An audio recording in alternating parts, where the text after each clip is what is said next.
வரைக்கும் இதனுடைய அஸ்திவாரம் இருக்கு. அப்ப எவ்வளவு ஆழம் இருக்குன்னு பாரு. அங்க இருந்து அடுத்து ஒரு 3 பேருக்கு அதே ஒரு 12. அவ இந்த சைஸுக்கு இந்த ஒரு ஆக்சுவலா இது காலனின்னு சொல்லுவோம், ஒரு குடும்பம். சரியா? இந்த வீட்டுக்குள்ள இந்த வீடு எவ்வளவு சைஸ் நம்ம பாக்குறோமோ அதே மாதிரி 4 மடங்கு ஆழம் வரைக்கும் அதனுடைய வீட்டோட அஸ்திவாரம் கீழே இருக்கு. அதுக்கு அந்த இடத்துல இருந்து அடுத்து ஒரு 3 மடங்கு பெருக்கிப்பாங்க. அவ்வளவு தூரத்துக்கு இந்த இடத்துல இதனுடைய காலனி இருக்கு. குறைஞ்ச ஒரு 5 லட்சம் கரையான்கள் இதுக்குள்ள இருக்கு. சரியா? இந்த கலை மழை காலம் வரும்போது என்ன ஆகும் அப்படின்னா, இந்த ஈசல் மாதிரி வருதா, ஈசலுக்கு ஒரு நாள் உயிர்னு சொல்றோம்ல, அது ஈசல் ஆக்சுவலா கரையான் தான்.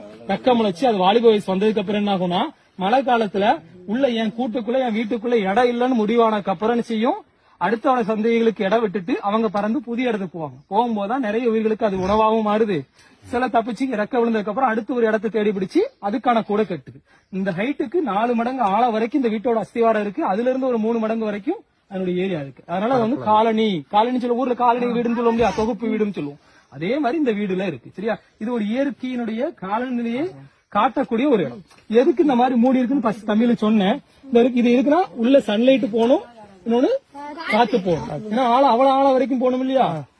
இதெல்லாம் அது மாதிரி இதுல இருந்து பழைய காலத்துல கதை சொல்லுவாங்க. இந்த பக்கத்துல இது இருக்கு அப்படின்னா அந்த இடத்துல நீர் சத்து அதிகம் இருக்கணும். நீர் இருந்த இடத்துல மட்டும்தான், நீர் எங்க அதிகம் இருக்கோ அந்த இடத்துல தான் கரையான் புத்து கட்டும். இந்த மண் அவ்வளவு ஆரோக்கியமானது.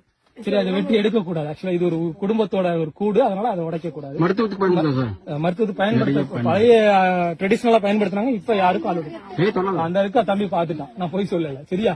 சோ அந்த ஈசலுடைய ஒரு ரெக்கை. சரியா? நாங்க மழை காலத்துல நிறைய வீடியோஸ் எடுத்திருக்கோம். மழை பெய்யும் போது அப்படியே புத்துல இருந்து வெளியே வரும், அவ்வளவு அழகா பறந்து வரும். எப்போ அதுக்குன்னா அதே மாதிரி ஒரு மழை பெய்யறத நீங்க நல்லா புத்த கவனிச்சுட்டே வந்தீங்கன்னா ஒரு விஷயம் தெரியும். அந்த வருஷம் மழை பெய்ய போகுது, அதிகம் மழை பெய்ய போகுதுன்னா அதனுடைய வாய் என்ன செஞ்சிடும், மூடிடும். இந்த இருக்கு இல்லையா, இந்த மூடி வச்சிருக்கா வெளியே தெரியாம, இந்த மேல ஓப்பன் இல்லாம இப்படி மூடி வச்சுட்டா, தொப்பி மாதிரி மூடி வச்சுட்டா, அப்ப மழை அதிகம் வரப்போகுது, கூட்டுக்குள்ள அல்லது இந்த குழிக்குள்ள தண்ணி அதிகம் போகக்கூடாதுங்க மாறும். அது மாதிரி சில டைம் பாத்தீங்கன்னா நல்லா மூடிடும். அந்த பாதை வந்து ரொம்ப சிறுசு நேரத்துக்கு இருவாச்சி பிறகு சொன்னோம் இல்லையா, அதே மாதிரி ரொம்ப மூடிடும். மூடிட்டுனா என்ன அர்த்தம்னா அந்த வருஷம் மழை அதிகம் வரப்போகுதுன்னு அர்த்தம். இதே மாதிரி தூக்கணாங்குருவி கூடு பாத்தீங்கன்னா வடகிழக்கு பருவமழையில தெற்க பார்த்து